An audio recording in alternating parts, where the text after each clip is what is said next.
El dolor más profundo no viene de extraños, sino de la voz que juraste proteger. Mi mamá no encaja aquí. Esas 5 palabras hirieron el alma de Emma más que 1000 puñales, haciendo temblar sus manos mientras sostenía la copa rota de su orgullo. Sin saberlo, esa humillación se convertiría en el combustible para una transformación que la obligaría a encajar o a destruir la norma social que dictaba quién podía pertenecer. El aire en el gran salón del Hotel Plaza era espeso, saturado con el perfume caro y la arrogancia silenciosa del privilegio neoyorquino. Era la noche de la caridad anual de la Academia Westlake, el pináculo de la agenda social para los padres del Upper East Side y Greenwich, Connecticut. Para Emma, vestida con un hermoso pero notablemente austero vestido de seda color borgoña que había comprado con una tarjeta de crédito a meses sin intereses, la noche siempre se sentía menos como una celebración y más como un examen. Un examen que, después de 10 años, seguía temblando de reprobar. Emma Reynolds no pertenecía a ese mundo. Su esposo, Rob Reynolds III, sí. Rob era el epítome de la meritocracia que adoran en Estados Unidos. Graduado de Harvard, ascendido rápidamente en Wall Street y ahora socio principal de una firma de capital riesgo. Sus padres eran de la vieja guardia de Boston. Rob era dinero antiguo, incluso si él mismo lo había ganado. Emma, en cambio, era de una pequeña ciudad en Nebraska, criada por una madre soltera que trabajaba 2 turnos para pagar el alquiler. Ella había conocido a Rob en una cafetería universitaria donde trabajaba a tiempo parcial. Él vio en ella una chispa genuina y una belleza que no necesitaba adornos. Ella vio la estabilidad y el futuro que siempre había soñado para sí misma y eventualmente para sus hijos. Ahora se movía entre mesas de caoba pulida y arreglos florales esculturales, sintiendo que cada paso resonaba demasiado fuerte en el suelo de mármol. El problema de Emma no era la falta de esfuerzo, sino la falta de origen. Ella se esforzaba demasiado, y en este entorno, el esfuerzo palpable era la marca más clara de que no habías nacido allí. «¿No es impresionante, Rob?», murmuró Emma, señalando un gigantesco mural abstracto que se estaba subastando. Le había costado media hora buscar el nombre del artista en su teléfono. «Parece que están ofertando una fortuna por ese... ¿un Rothko?». Rob, un hombre alto y de hombros anchos que parecía llevar un traje de $5,000 con la misma naturalidad con que otros llevan una sudadera, estaba inmerso en una conversación intensa con el señor Cunningham, cuyo hijo Carter era el mejor amigo de su hijo Ethan. «No, cariño», dijo Rob, sin siquiera mirarla. Su voz era un tono de disculpa impaciente. «Es un de Kooning de una serie tardía. Rothko usa campos de color planos. Ya hemos hablado de esto». «Escucha, Cunningham, está hablando sobre el fondo de dotación. Esto es importante». La pequeña punzada de vergüenza de ser corregida por su propio esposo en público era algo a lo que Emma se había acostumbrado. Ella se retiró hacia la mesa de bebidas buscando refugio en la relativa anonimato de la barra. Ethan, su hijo de 11 años, no estaba en la cena formal, por supuesto. Estaba en la zona juvenil del salón adyacente, una sala alfombrada donde los hijos de las élites se socializaban entre videojuegos y aperitivos gourmet, supervisados por un equipo de jóvenes tutores universitarios. Emma había pasado toda la semana asegurándose de que el atuendo de Ethan para la noche fuera perfecto. Un traje de sastre azul marino, cortado a medida que Rob había insistido en comprar en Londres. Quería que Ethan se sintiera orgulloso, que destacara, que supiera que era valorado. Mientras bebía su agua con gas, sus ojos captaron una escena junto a la entrada de la zona juvenil. Ethan, delgado y rubio, con ese aire de seriedad precoz que Westlake fomentaba, estaba parado junto a Carter Cunningham, un niño cuyo nivel de confianza parecía ser financiado por billones. Emma sonrió, una oleada de afecto y orgullo inundándola. Quería llamarlo, darle un último beso de buenas noches antes de que la fiesta de adultos se pusiera en marcha. Se acercó a la sombra de una columna ornamentada para no interrumpir la conversación de Rob. «Ethan, cariño», llamó suavemente, agitando la mano. «Ven a saludar a mami antes de que te pierdas en el Fortnite». Ethan se giró y la sonrisa de Emma se congeló. La expresión de su hijo no era de entusiasmo o afecto, era de algo mucho peor, irritación mezclada con una mortificación profunda. Rápidamente se giró de espaldas a ella, inclinando la cabeza hacia Carter, que vestía una chaqueta de terciopelo verde y se reía de algo que no podía oír. Emma permaneció inmóvil. Ethan le estaba dando la espalda, deliberadamente. La conversación entre los dos chicos era inaudible para la mayoría, pero debido a la acústica y la quietud momentánea de la zona, una o dos frases viajaron hasta ella, claras y devastadoras como el cristal roto. Carter se estaba burlando, señalando discretamente a Emma, quien en su ingenuidad todavía intentaba sonreír para mostrar que estaba todo bien. «Oye, tu mamá está haciendo esa cosa rara benebrasca otra vez», se mofó Carter. «Mira su vestido, es tan brillante». Ethan se encogió, sus ojos fijos en sus zapatos de cuero pulido. La frase que vino a continuación fue un susurro, apenas audible, pero el impacto fue físico, como si le hubieran golpeado el pecho con un martillo invisible. Ethan dijo: «Shh, Carter, cállate, te lo juro, mi mamá no encaja aquí». El mundo de Emma se redujo a la sensación de calor y la súbita, incontrolable agitación en sus extremidades. Sus manos, que momentos antes sostenían con firmeza el vaso de agua, comenzaron a temblar tan violentamente que el hielo tintineaba contra el cristal. No era la burla de Carter lo que la destrozó, era el tono de su hijo.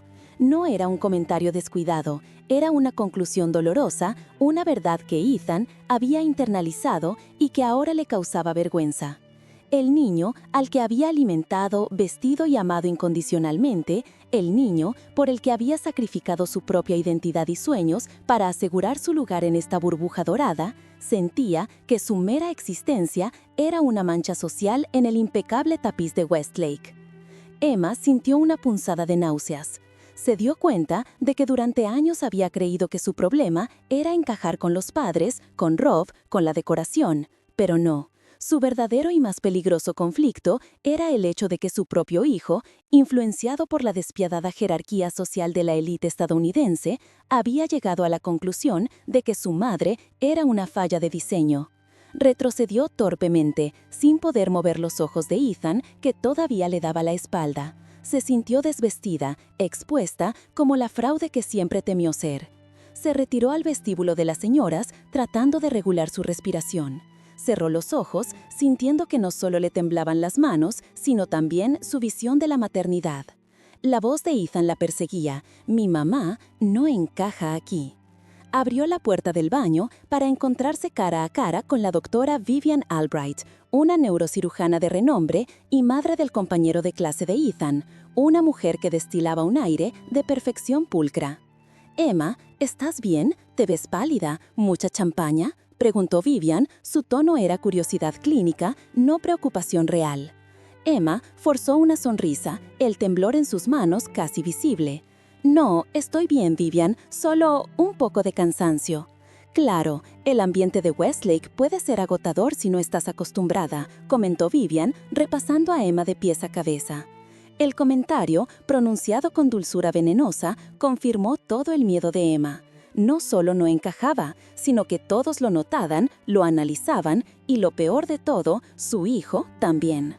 Mientras Vivian entraba en uno de los cubículos, Emma se miró en el espejo, las lágrimas brotando, pero negándose a derramarlas. El vestido de seda no parecía brillante ahora, parecía barato. El peinado, que había tardado 2 horas en lograr, parecía forzado. Fue en ese momento, con el eco de la voz de su hijo perforándola y el juicio silencioso de Vivian envolviéndola, que el temblor en sus manos dejó de ser un signo de pánico y se convirtió en otra cosa, una descarga eléctrica, el despertar de una furia gélida.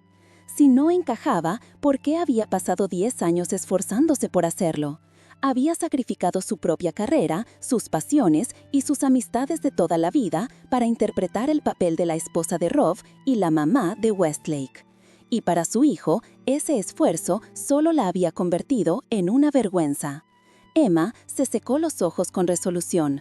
Su corazón latía con la promesa silenciosa de que esta humillación sería la última.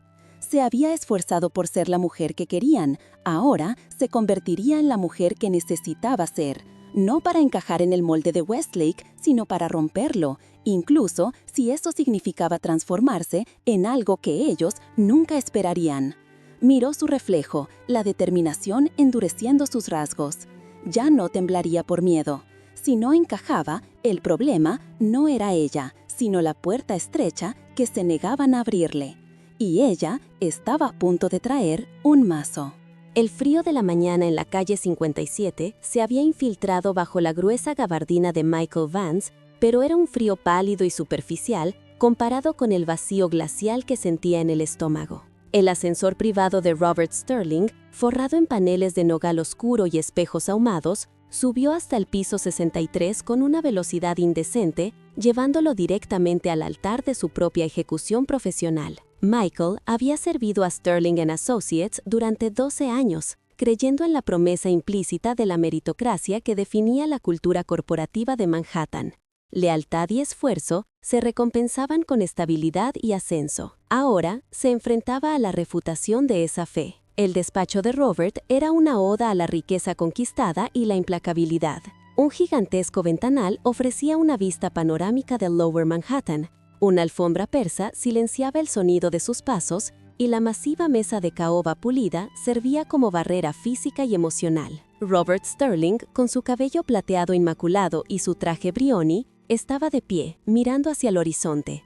Una figura estoica que parecía más un monumento al éxito que un ser humano. «Michael», dijo Robert, girando lentamente, su voz resonando con una autoridad calmada que Michael había aprendido a respetar y temer. No había una pizca de disculpa en sus ojos azul hielo. «Toma asiento. Esta conversación es simplemente un seguimiento, pero pensé que la merecías». Michael se hundió en el profundo sillón de cuero. La humillación de la semana anterior, la notificación de reestructuración necesaria, había sido un golpe. Este encuentro, sin embargo, era la necropsia, la disección meticulosa de su fracaso. «Robert», comenzó Michael, tratando de mantener su voz firme, aunque sentía que el aire se espesaba en sus pulmones. 12 años. Mi equipo generó cifras récord del último trimestre. El proyecto Oak Hill nos dio el premio de la industria. Estoy aquí para entender la verdadera razón, no la jerga corporativa. Si es por el bono que pedí, podemos negociarlo. Si es por... Robert levantó una mano, deteniendo la súplica de Michael a mitad de frase. Era un gesto sutil, pero tenía el peso de un martillo. «Michael, tu lealtad y tu dedicación nunca estuvieron en duda. Lo que ha cambiado es la necesidad. La economía ha girado hacia un enfoque más ágil. El costo de la mano de obra es un factor crítico ahora. Estamos optimizando la eficiencia. Es una decisión puramente estratégica, no personal». La palabra estratégica era un cuchillo. Significaba que Michael no había sido despedido porque no fuera bueno, sino porque era prescindible en el gran esquema de las finanzas. 12 años de saltarse escenas familiares, de navidades perdidas en el aeropuerto de Chicago y de la creencia fundamental de que el trabajo duro siempre paga, se redujeron a una línea en una hoja de cálculo. «¿Y la optimización?», preguntó Michael, sintiendo que un calor abrasador le subía por el cuello. «¿Implica que mi puesto ya ha sido cubierto? ¿Es Jennifer Holloway la que se encargará del Oak Hill, Robert?» Robert no se inmutó.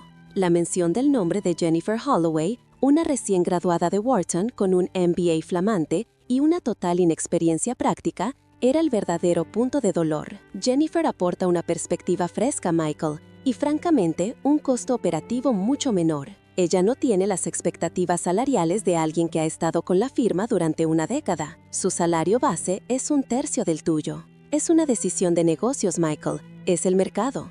Es la ley de la oferta y la demanda. El golpe no fue el despido, sino la revelación de su obsolescencia. Michael se dio cuenta de que su valor no se medía por su experiencia, sino por la antigüedad, un pasivo que la nueva economía se apresuraba a desechar. Se había convertido en un dinosaurio costoso. La idea de que su sustitución fuese 3 veces más barata, a pesar de ser menos competente, era la demolición final de su fe en el sistema. La meritocracia era solo una etiqueta. El verdadero Dios era el margen de beneficio. Michael se inclinó hacia adelante. La rabia finalmente superó el miedo. Entonces, los premios de la industria, las horas que invertí, mi reputación que construí para esta firma, ¿todo eso se anula porque una joven sin experiencia cuesta menos? ¿Eso es lo que hemos construido, Robert? ¿Un sistema que penaliza la lealtad? Robert tomó asiento, deslizando la mano sobre la superficie pristina de su escritorio. Su expresión se suavizó, pero solo superficialmente, como una capa de hielo sobre un abismo. «Michael, mira esa ciudad», dijo Robert, señalando el panorama de rascacielos. «Esto no es un club social. Esto es la cima de la cadena alimenticia. Siempre habrá tiburones más rápidos, más jóvenes, con menos cicatrices». Si te quedas quieto, te comen. Yo no estoy aquí para suavizarte la caída. Estoy aquí para decirte la verdad, la única verdad en este negocio. Si no eres absolutamente irreemplazable, eres reemplazable.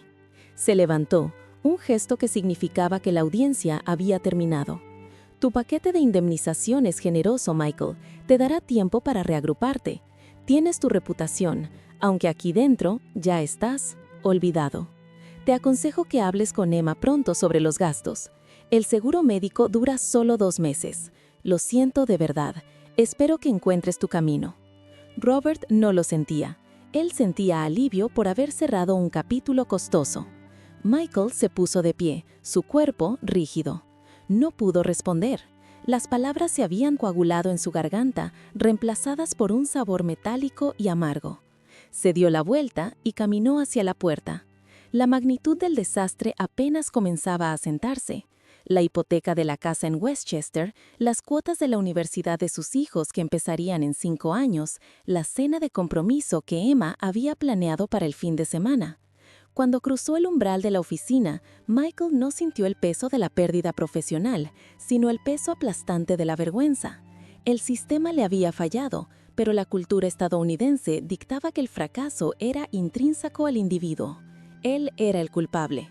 Bajó en el ascensor. Al llegar a la recepción de mármol, sacó su teléfono. Necesitaba enfrentar la siguiente y más dolorosa confrontación, la conversación con Emma, la mujer que había confiado en él, en su estabilidad y en el futuro que él le había prometido, fundado en la solidez de su carrera. Marcó su número y el tono de llamada resonó en el vestíbulo cavernoso. Michael Vance, el ejecutivo de éxito, ahora no era más que un hombre desempleado en la acera de Midtown con una promesa rota y un futuro que se desdibujaba rápidamente. Emma contestó alegremente. «Hola, ¿cómo te fue con Robert? ¿Pudiste cerrar el trato de Oak Hill? Acabo de encargar las flores de la cena del sábado. ¿Te gusta el azul eléctrico o el borgoña?» Michael se apoyó contra una columna de granito, cerrando los ojos. El tono entusiasta de Emma era una cuchilla. No podía pronunciar las palabras de Robert. «Eres reemplazable. Estás olvidado». «Emma», dijo Michael, su voz áspera, irreconocible.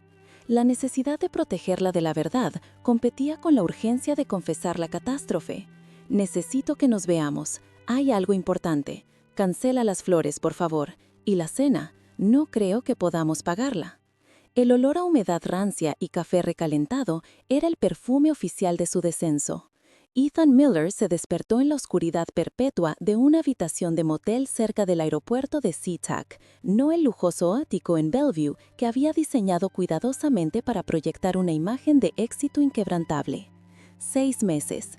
Eso era todo lo que había tardado el brillante sueño de Nexus Dynamics en convertirse en cenizas, cenizas que ahora cubrían cada aspecto de su vida. Giró la cabeza sobre la almohada sintética. La única luz venía de la televisión, que emitía un infomercial sobre seguros de vida con una alegre insistencia que resultaba ofensiva. Los muebles de chapa imitaban la madera, pero solo conseguían replicar la miseria. Su rock bottom no había sido un colapso dramático, sino una lenta asfixia legal y financiera. Y el verdugo no había sido un competidor en la sombra, sino Richard Vance. Richard, su mentor en Stanford, el hombre que le había dado su primera oportunidad, que había invertido la serie A de capital de riesgo en Atlas, el sistema de IA que Ethan había pasado una década diseñando. Richard no era solo un socio, era la encarnación del sueño americano que Ethan había creído ciegamente, el éxito ganado con esfuerzo, la lealtad de la vieja guardia. Ethan se levantó y se dirigió a la pequeña nevera que vibraba ruidosamente. Sacó una lata de cerveza barata, la única anestesia que aún podía pagar. El reloj marcaba las 3:17 am. El recuerdo del día en que todo se derrumbó seguía vívido, grabado en su córtex frontal como un error fatal de código. Había sido un tarde nublado en las oficinas de Nexus en South Lake Union. Ethan había estado celebrando la finalización de la auditoría de seguridad de Atlas, ready para el lanzamiento masivo. Richards había entrado, ofreciéndole una copa de whisky Macallan 18 para brindar por el futuro que hemos construido. Mientras brindaban, Richards sonrió. No era una sonrisa de triunfo, sino de lástima condescendiente. «Ethan», había dicho Richard, dejando el vaso, «siempre fuiste el motor, el talento puro, pero nunca leíste la letra pequeña, ¿verdad?». Ethan recordó el escalofrío que le recorrió la espalda. Richard continuó, su voz suave y mortal. Explicó cómo, en virtud de una cláusula oscuramente redactada en el acuerdo inicial de inversión, cualquier fallo catastrófico de seguridad o retraso significativo en la monetización permitía al inversor principal, Richard, a través de una corporación fantasma en Delaware, asumir la propiedad total de la propiedad intelectual y de los activos líquidos. Richard no esperó el fallo, él lo fabricó. Había introducido intencionalmente un pequeño pero devastador fragmento de código malicioso en el núcleo de Atlas, haciéndolo parecer un error de diseño de Ethan. Cuando la auditoría detectó la vulnerabilidad, la Junta, controlada por los viejos amigos de Richard, actuó con rapidez despiadada.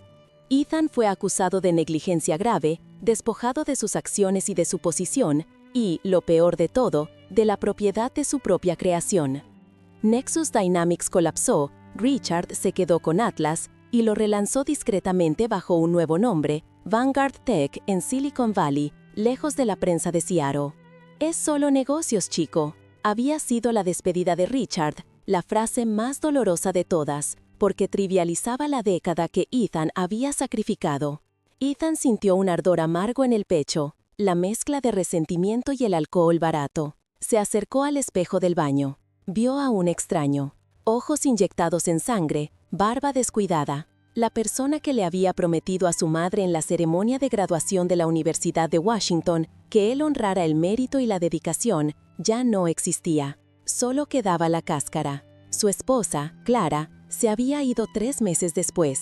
No podía vivir con la vergüenza, no con la pérdida de la casa en el acantilado y el torrente de titulares humillantes que lo llamaban el genio defectuoso. Su despedida había sido un mensaje de texto, breve, limpio y final. La soledad era un ente físico en esa habitación de motel.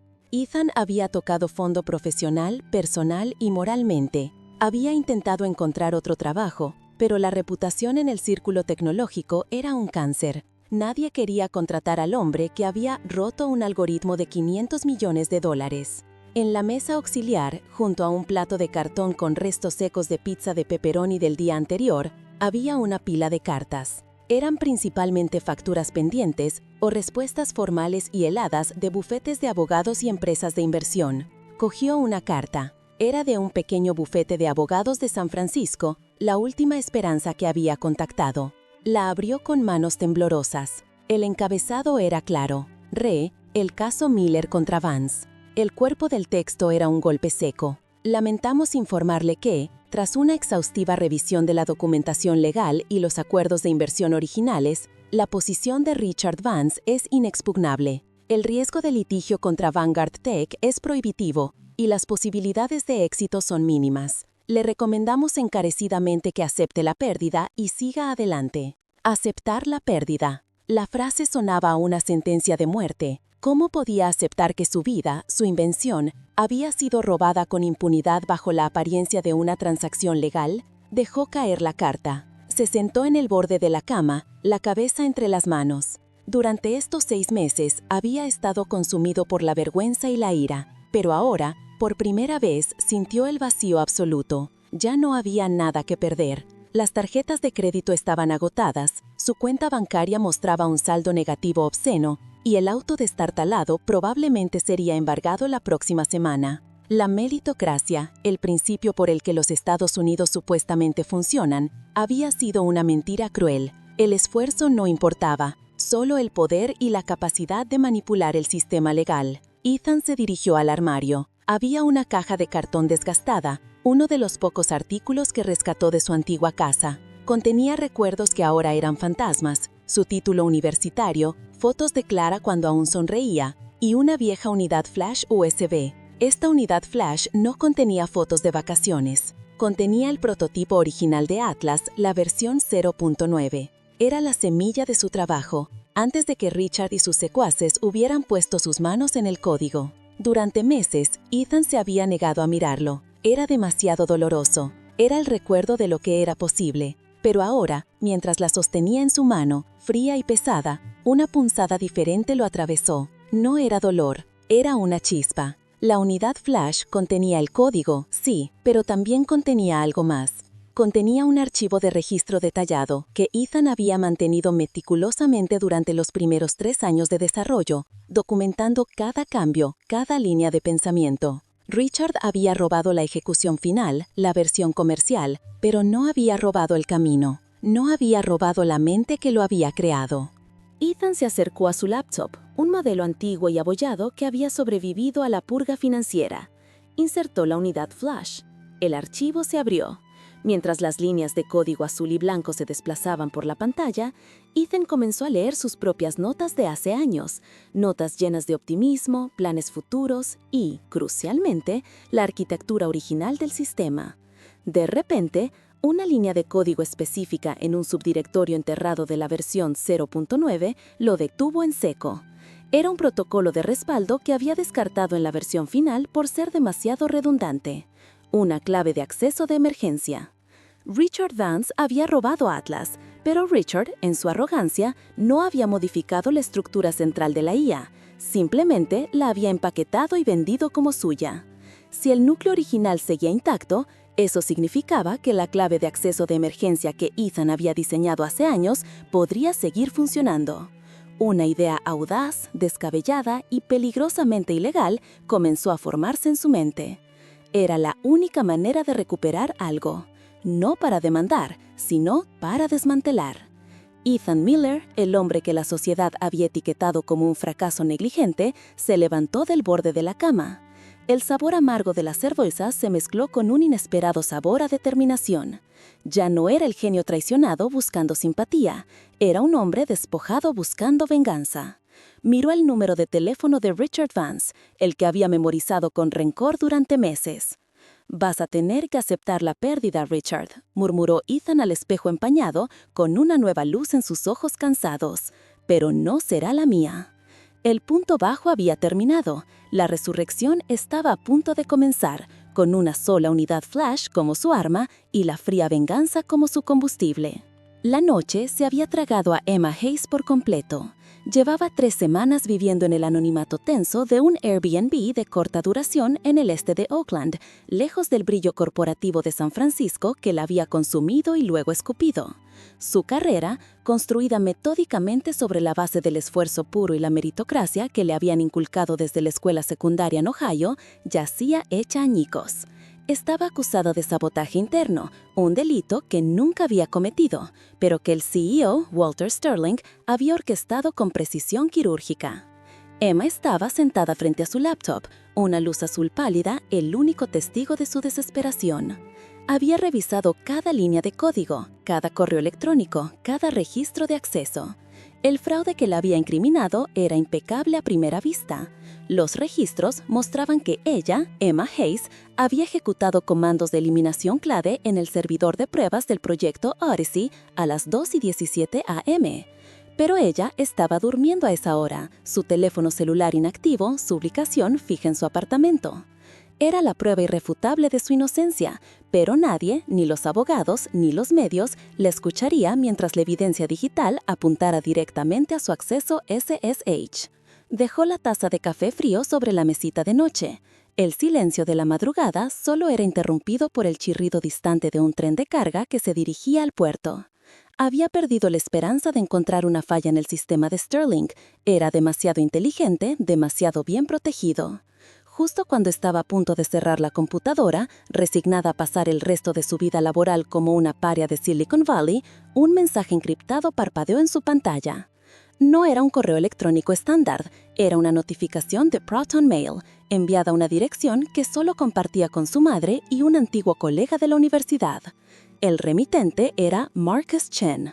Marcus había sido el arquitecto de seguridad de red en Sterling Technologies durante 8 años, hasta que fue forzado a renunciar un año antes, supuestamente por diferencias filosóficas.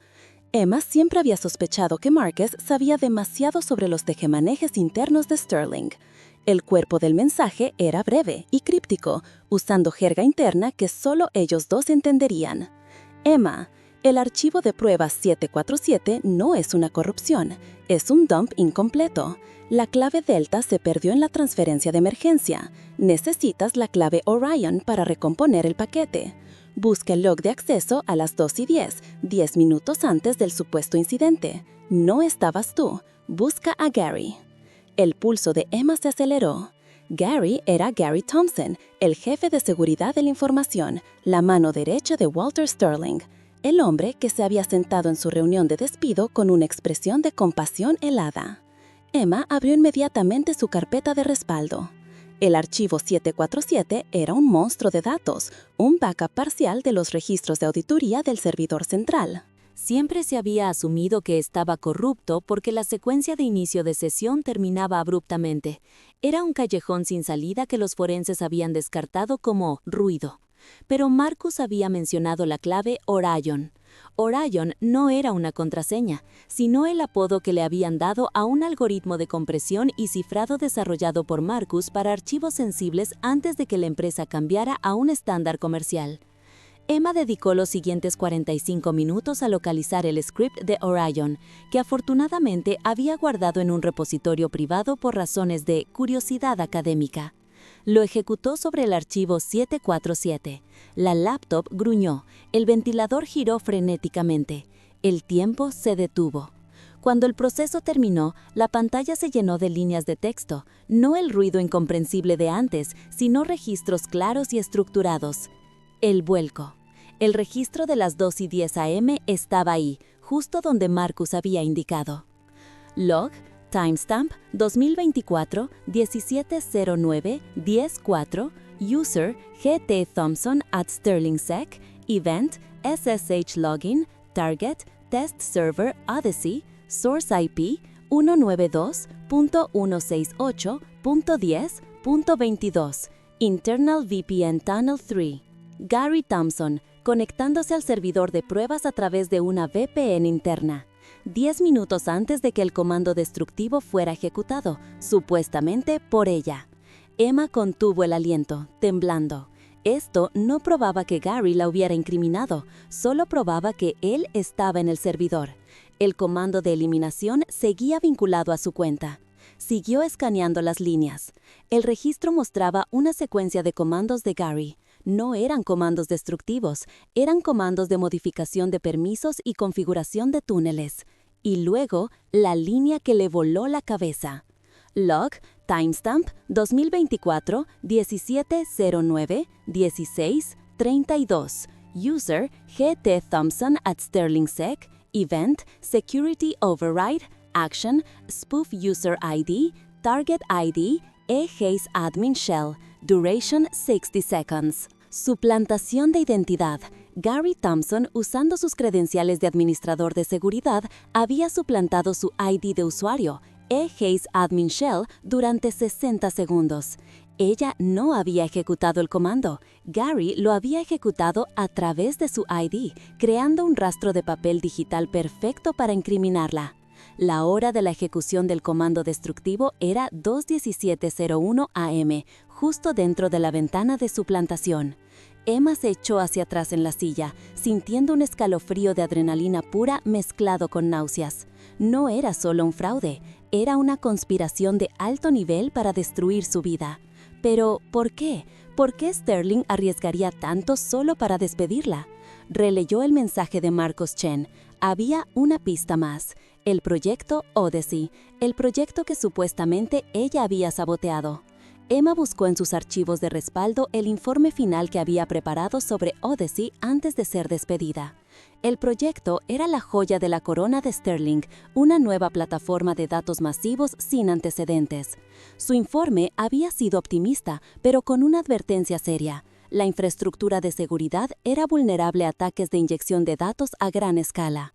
Encontró un anexo a ese informe, un memo que había enviado directamente a Sterling un mes antes del incidente. Memorando confidencial. Asunto: vulnerabilidad crítica en Odyssey. Estimado señor Sterling, mi análisis indica que la implementación de Odyssey tal como está tiene una falla de diseño que podría permitir una fuga de datos de clientes de magnitud catastrófica. Estimo que la pérdida de credibilidad y las multas regulatorias podrían superar los $800 millones. Sterling no la había incriminado solo para despedirla, la había incriminado para enterrar su advertencia, silenciando el hecho de que Odyssey era un Titanic a punto de hundirse, todo para asegurar su propia bonificación trimestral y mantener el precio de las acciones. La destrucción del archivo de prueba no era el delito era la prueba de la vulnerabilidad que ella había descubierto. Una nueva fuerza, fría y acerada, la invadió. Ya no era la víctima asustada. Era una whistleblower con la prueba de un encubrimiento corporativo masivo oculto bajo una capa de mérito y excelencia. Sabía que si entregaba estos registros a la policía local o incluso al FBI, Walter Sterling usaría su influencia para tacharlos de falsificaciones, un intento desesperado de una ex-empleada vengativa. Necesitaba un megáfono. Se levantó de la silla, caminó hacia la ventana, observando el amanecer gris de la bahía. Necesitaba exponer esto en el foro correcto, los medios de comunicación investigativos, aquellos que vivían para cazar tiburones como Sterling. Recordó el nombre de una periodista que cubría tecnología y delitos de cuello blanco para The Washington Post, una mujer llamada Sarah Jenkins, famosa por su implacable ética. Emma regresó a su computadora. Abrió una nueva pestaña en el navegador, una conexión cifrada a través de múltiples proxies. El tiempo de la defensa había terminado. Había llegado el tiempo de la ofensiva. Tecleó, con las manos firmes por primera vez en semanas. Estimada Sarah Jenkins, tengo evidencia irrefutable de un fraude y encubrimiento de 8 figuras en Sterling Technologies. No puedo revelar mi identidad por ahora. Adjunto al registro descifrado. Confirme la recepción. El título es Proyecto Odyssey y la falsa acusación de Emma Hayes. Prepárese, señora Jenkins, el juego acaba de cambiar. El archivo encriptado fue enviado a la dirección segura de la periodista. Emma cerró la laptop sintiendo el peso de la decisión. Sabía que al presionar enviar había declarado la guerra. Ahora, Walter Sterling ya no jugaba contra una ex empleada desvalida, sino contra la verdad que él había intentado enterrar. La reviravolta había comenzado. El aire en el piso 80 de la Torre Vance era denso, filtrado y frío, a pesar del calor de la tarde que se estrellaba contra los ventanales blindados. Julian Hayes se mantuvo en el centro de la suite ejecutiva, donde el mármol pulido reflejaba el vasto panorama de Chicago, una red de ambición y luces bajo un cielo que comenzaba a teñirse de púrpura y naranja. Eleanor Vance, inmaculada en un traje azul marino que costaba el salario anual de una familia promedio, se acercó a la mesa de nogal donde reposaba un juego de decantadores de cristal. Su calma era más intimidante que cualquier grito. «Pensé que habías aprendido tu lección, Julian», dijo ella, sirviendo un vaso de whisky de Malta. «El juego se juega bajo estas reglas. Siempre ha sido así. ¿Viniste aquí para un brindis por la mediocridad o acaso estás buscando tu antigua silla?» Julian no aceptó la bebida. Su postura era la de un hombre que había cruzado una línea de fuego y había emergido sin quemaduras, pero fundamentalmente alterado. «Vine a terminar lo que empezamos, doctora Vance. Esta vez no con un apretón de manos, sino con la verdad», replicó Julian, su voz resonando con una quietud inusual que capturó la atención de los dos asistentes de Vance que vigilaban discretamente desde la entrada. «Usted me enseñó a ambicionar, a buscar la excelencia, me enseñó a ser el mejor en lo que hago, pero omitió el costo real de esa meritocracia que tanto defiende».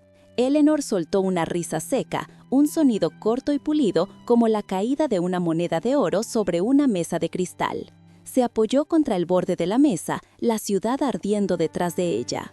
«El costo es la disciplina, Julian. Es la renuncia al sentimentalismo inútil. Yo te di las llaves de este reino, Hayes. Te convertí de un chico inteligente de un suburbio en un titán potencial. ¿Y tú qué haces? ¿Te conviertes en un mártir? ¿Por qué? ¿Por un puñado de artículos de ética en línea? ¿Por la incomodidad de saber que la excelencia requiere compromisos que los débiles no están dispuestos a hacer? Julian asintió lentamente, sus ojos fijos en el rostro de Eleanor, buscando el último vestigio de la mentora que una vez admiró. No son artículos de ética, es la verdad de lo que este imperio ha costado, no solo a mí, por el tiempo, las relaciones rotas o el insomnio. Costó la integridad de todos los que subieron. Usted nos obligó a creer que el hustle, la prisa, el esfuerzo sin fin era moralmente superior, pero lo usó como una justificación para la explotación, para mover los límites de lo aceptable hasta que no quedara límite alguno. El sistema que usted construyó no premia el mérito, premia la capacidad de ser despiadado sin sentir culpa. Eleanor Vance dio un paso adelante, la cortesía desapareció, reemplazada por la ira fría que cimentó su reputación en Wall Street. Tonterías idealistas. ¿Crees que la cumbre se alcanza cantando Kumbaya? El mundo es una pirámide, Julian, y solo una persona puede estar en la punta. Tuviste tu oportunidad de estar aquí, a mi lado, mirando hacia abajo a las masas que se conforman con poco. ¿Y ahora qué? ¿Vas a destruirte a ti mismo para que se sientan mejor los que fracasaron? Julian sacó de su maletín una tablet y la deslizó sobre el mármol, deteniéndola justo antes de que chocara contra el vaso de whisky de Vance. En la pantalla se mostraba una serie de correos electrónicos internos cifrados y archivos de audio, todos relacionados con el escándalo de adquisición que Julian había presenciado hace meses, el punto de inflexión donde su fe en el sistema se había roto. Esto es lo que me costó convertirme en su protegido, doctora Vance. No solo mi tiempo, me costó mi nombre. Estuve dispuesto a mirar hacia otro lado cuando se trataba de las pequeñas mentiras. Pero usted orquestó la ruina de la compañía de David Chen solo para asegurar la adquisición de los activos, ignorando el informe de seguridad que podría haber evitado la crisis financiera de miles de empleados de bajo nivel. Lo hizo porque era la jugada de poder. Y me pidió que encubriera la traza digital, que lo hiciera pasar por un daño colateral necesario. Eleanor Vance miró la tablet. No mostró miedo, solo profundo fastidio, como si un insecto hubiera aterrizado en su caviar. David Chen era una variable blanda. Estancamiento. Necesitábamos sus patentes para avanzar. La grandeza requiere sacrificio. Tú lo sabías. Yo lo creía, corrigió Julian, pero el sacrificio no es mío. Es de la gente a la que usted llama variables blandas. La diferencia entre usted y yo, Eleanor, no es la ambición. Es que yo encontré el límite de lo que estoy dispuesto a perder para ganar. Y ese límite soy yo mismo. El rostro de Eleanor se endureció. Ella extendió una mano y presionó un botón discretamente escondido bajo el borde de la mesa. En ese momento, uno de sus asistentes se acercó, listo para intervenir. Muy bien, Julian. El discurso es emotivo, digno de un debutante en un TED Talk. Pero esto es la realidad, no un escenario. La tablet no significa nada. Nuestros abogados son mejores que los tuyos, y la narrativa ya ha sido escrita. ¿Qué vas a hacer? ¿Convertirte en el enemigo público número 1 en esta ciudad? ¿En el traidor que mordió la mano que lo alimentó? Te destruirán, no solo a ti, sino a tu carrera, tu reputación, todo. Y yo seguiré aquí. Ella volvió a tomar el vaso de whisky, sus ojos perforando los de Julian con una intensidad helada. Todavía puedo ofrecerte una salida. Vuelve a bordo. Olvida esta estupidez.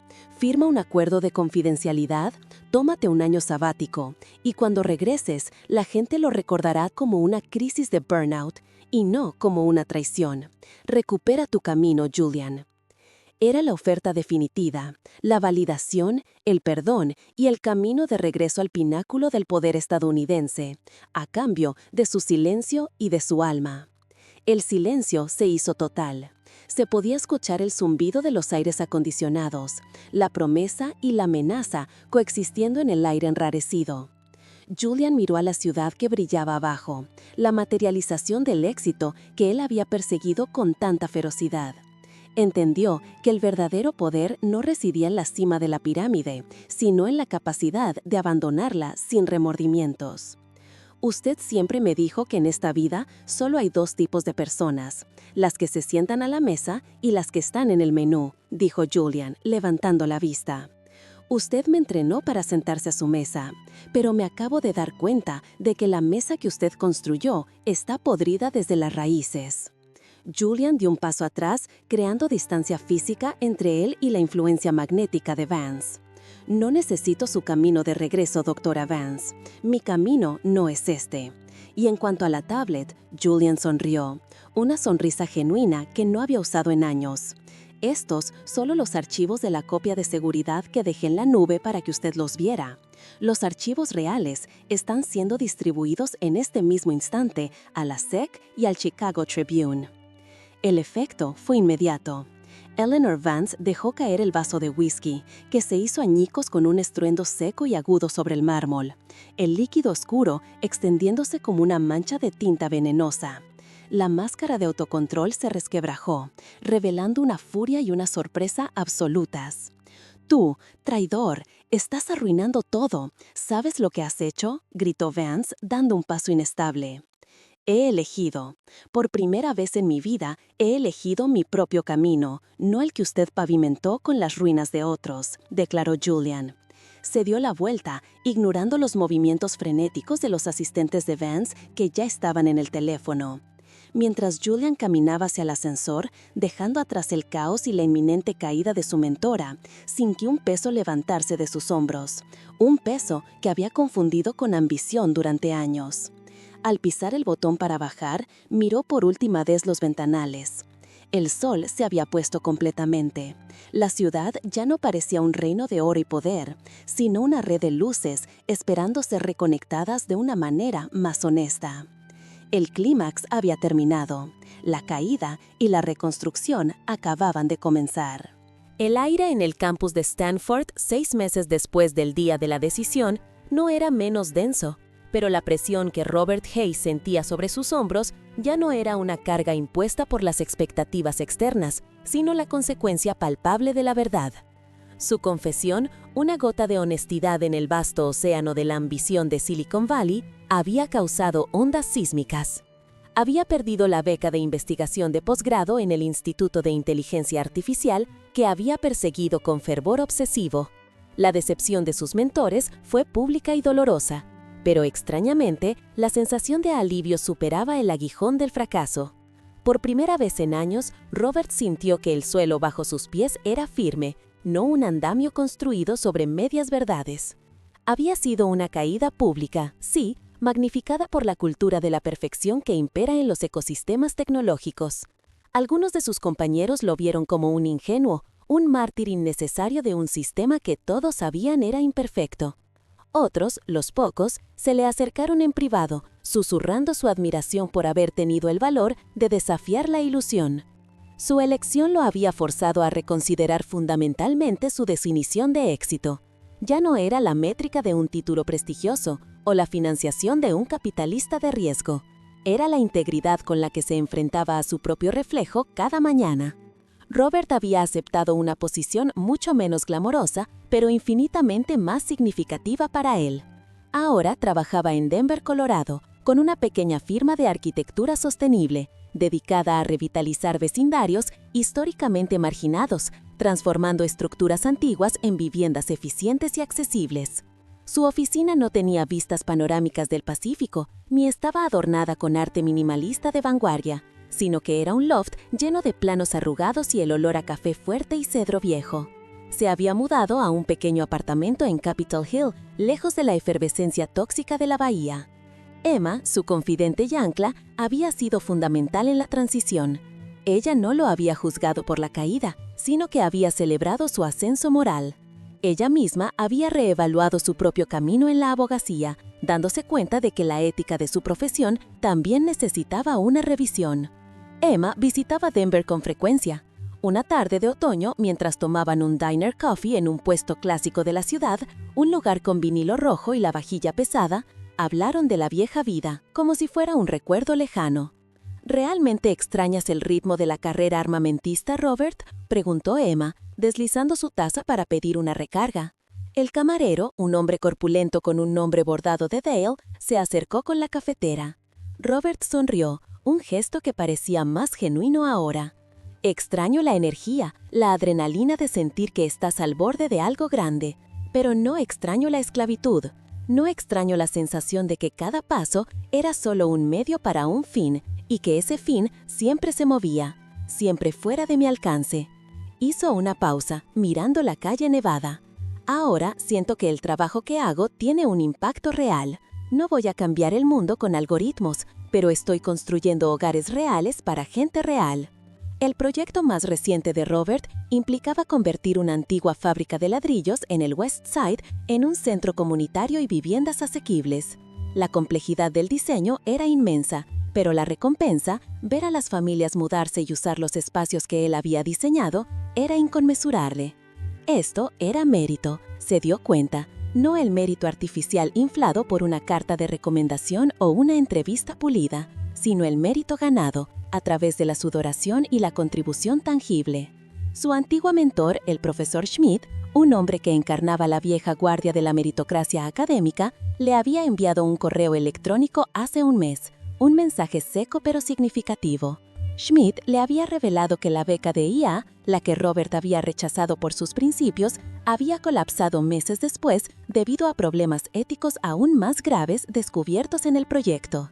La elección de Robert, que pareció un fracaso en el momento, se había convertido en una profecía. La integridad no era un obstáculo para el éxito, sino su cimiento. Si el edificio se erige sobre arena, no importa cuán alto lo construyas. Robert había aprendido la lección fundamental de la meritocracia americana, no como se enseña en los folletos universitarios, sino como se vive en la realidad. La presión por hacerlo grande y escalar rápido puede fácilmente deshumanizar el proceso. El sistema prometía recompensar el esfuerzo, pero a veces recompensaba la apariencia de esfuerzo y la disposición a cortar esquinas. Su verdadera liberación vino al rechazar esa métrica tóxica y redefinir su propio valor. La reflexión final se cristalizó durante la ceremonia de inauguración del centro comunitario. Estaba en un pequeño podio improvisado, sin las luces de los medios ni los grandes donantes, solo vecinos, niños jugando y el olor a pintura fresca. No tenía un título que comenzara con doctor, ni un startup valorada en millones, pero la gente lo miraba con respeto genuino. El camino que tomamos en este país, el camino que se nos enseña a valorar, es el de la escalera. Subir, sin importar quién está debajo o cómo se ve la vista, solo subir, comenzó Robert, su voz firme. Pero he aprendido que el verdadero logro no está en la altura que alcanzas, sino en la profundidad de las raíces que cultivas. La integridad no es un lujo que te puedes permitir una vez que has llegado a la cima. Es la única herramienta que te permite construir una cima que vale la pena alcanzar. Miró a Emma, que estaba de pie entre la multitud, sonriendo. Ella le había enseñado que la verdadera riqueza estaba en la alineación entre lo que profesas creer y cómo eliges vivir. La ambición sin alma es solo codicia disfrazada. El sol se filtraba a través de las ventanas de la antigua fábrica. Los niños corrían por los pasillos, llenando el espacio con vida. Robert Hayes no era el prodigio de IA que el mundo esperaba que fuera. Era algo mucho más sólido. Un hombre que había encontrado la paz en la honestidad de su trabajo y la autenticidad de su camino. Su resolución final fue que el sueño americano no era una carrera de ratas hacia la opulencia, sino la libertad de construir una vida basada en el carácter, una vida que pudiera defender con la cabeza en alto, sin importar el brillo de los títulos o el grosor de la billetera. La verdadera medida de un hombre en esta nación, se dio cuenta, no es lo que logra, sino lo que está dispuesto a sacrificar para lograrlo. Y él había sacrificado la ilusión para ganar la realidad. La cámara se aleja lentamente mientras Robert baja del podio, perdiéndose en la multitud de rostros agradecidos, el sonido de la comunidad llenando el aire de Denver. El mensaje final es claro. En la incesante búsqueda de la grandeza, nunca olvides que el carácter es el único activo que no tiene precio y que no puede ser quitado. El verdadero premio es la paz que viene con la verdad.